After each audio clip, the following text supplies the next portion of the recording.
Every morning, millions of women look in the mirror and notice something that their expensive serums and night creams haven't been able to fix. It's not the laugh lines around the eyes or the smile lines that frame the mouth.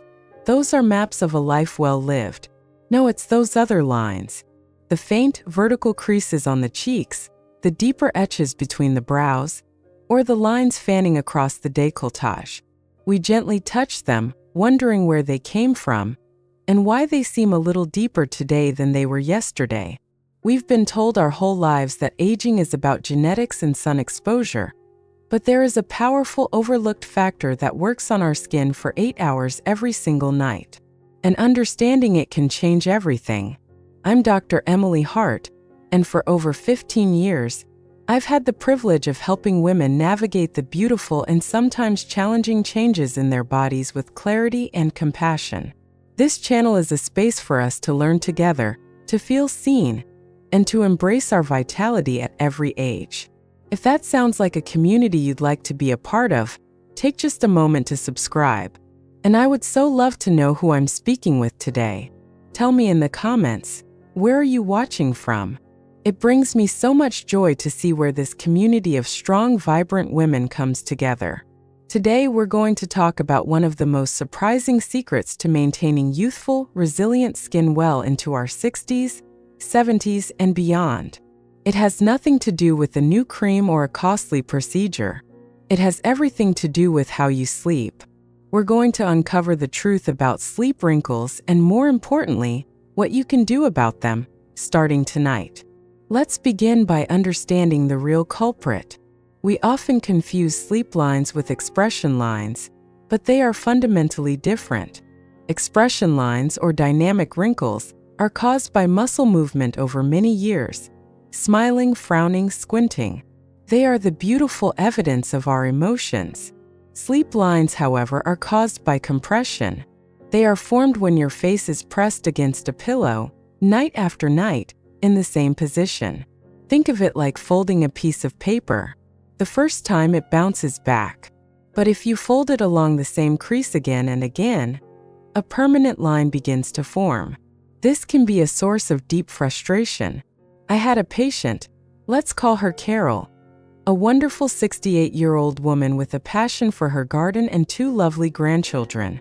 She came to me feeling defeated. She said, "Dr. Hart, I do everything right.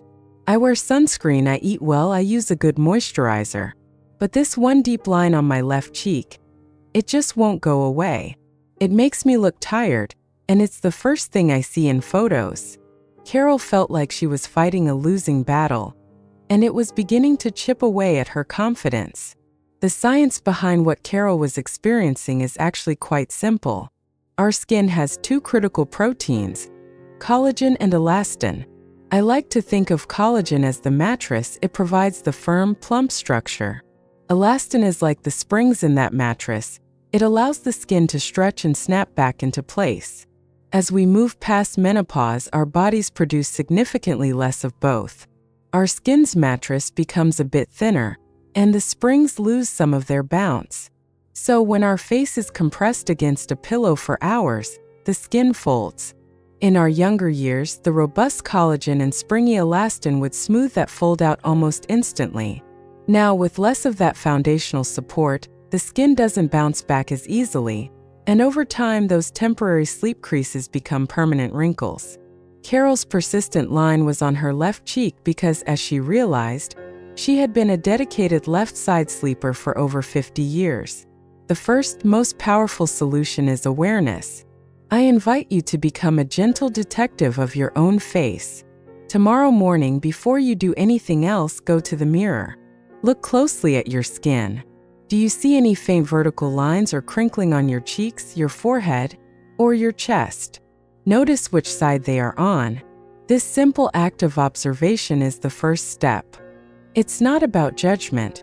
It's about gathering information. Understanding the cause is the beginning of empowerment. Now, this leads us to the single most effective way to prevent these compression wrinkles: learning to sleep on your back. When I suggest this, the most common response I hear is, "Oh, I could never do that. I'm a side sleeper, I've tried." I understand this completely. Changing a lifelong habit, especially one as unconscious as sleep, feels monumental. It can feel unnatural or even uncomfortable at first. Let's go back to Carol. After our conversation, she went home determined to become a back sleeper. The first few nights were a disaster. She'd fall asleep on her back, only to wake up an hour later curled on her beloved left side. She felt clumsy and frustrated, as if her own body was betraying her. She was ready to give up. But here's the key. This isn't about forcing perfection overnight. It's about gentle training. The science is straightforward. When you sleep on your back, your skin isn't being squashed, folded, or stretched by a pillow. Gravity is neutral. This position allows your skin to rest and repair itself without any mechanical stress. As a bonus, it's also wonderful for spinal alignment and can even help reduce acid reflux for some people. So, how do we train our bodies to do this? The solution Carol found, and the one I recommend to all my patients, is building what I call a pillow fortress. It's quite simple. Lie on your back and place a firm pillow on either side of your body, tucked in snugly from your shoulders to your hips. This makes it physically more difficult to roll over in your sleep. Another wonderful trick is to place a small pillow or a rolled-up towel under your knees. This slightly elevates your legs, which takes pressure off your lower back, and often makes sleeping on your back feel much more natural and comfortable. Don't aim for a full 8 hours on the first night. Start by simply trying to fall asleep on your back. If you wake up on your side, gently roll back. Be patient with yourself. Like any new practice, it takes time. But the benefits, smoother skin, less morning puffiness, and a more aligned spine, are so worth the effort. This is an act of profound care for your body. Of course, for some people, back sleeping just isn't an option due to snoring, sleep apnea, or other health concerns. And that is perfectly okay. This journey is not about rigid rules. If you are a committed side or stomach sleeper, there is still a beautiful and incredibly effective tool you can use: changing the surface your skin touches. I'm talking about switching from a cotton pillowcase to one made of silk or satin. Many people think of a silk pillowcase as a frivolous luxury, but it is one of a dermatologist's best-kept secrets for a reason. Carol's daughter, hearing about her mother's struggles, bought her a silk pillowcase for her birthday. Carol was touched but skeptical. How could a simple piece of fabric make a difference? The science lies in 2 words: friction and absorption. Your cotton pillowcase, even a high thread count one, has a relatively rough texture at a microscopic level. As you move during the night, it grips and tugs at your delicate facial skin, contributing to those sleep creases. Silk and satin, on the other hand, have a much smoother, tighter weave. Your skin glides across the surface instead of catching on it. Imagine dragging a piece of velvet across a wooden table versus dragging a piece of burlap. That's the difference for your skin. The second factor is absorption. Cotton is highly absorbent. It acts like a tiny sponge, wicking away moisture from your skin and hair all night long. This means it's not only drying out your skin, but it's also absorbing the expensive night creams and serums you so carefully applied before bed. Silk is far less absorbent. It allows your skin to retain its natural moisture and helps your skincare products stay on your face, where they can actually do their work. Carol started sleeping on her silk pillowcase, and within a few weeks, she noticed a real change. While her deeper line hadn't vanished, she woke up without those extra faint creases that used to crisscross her cheek.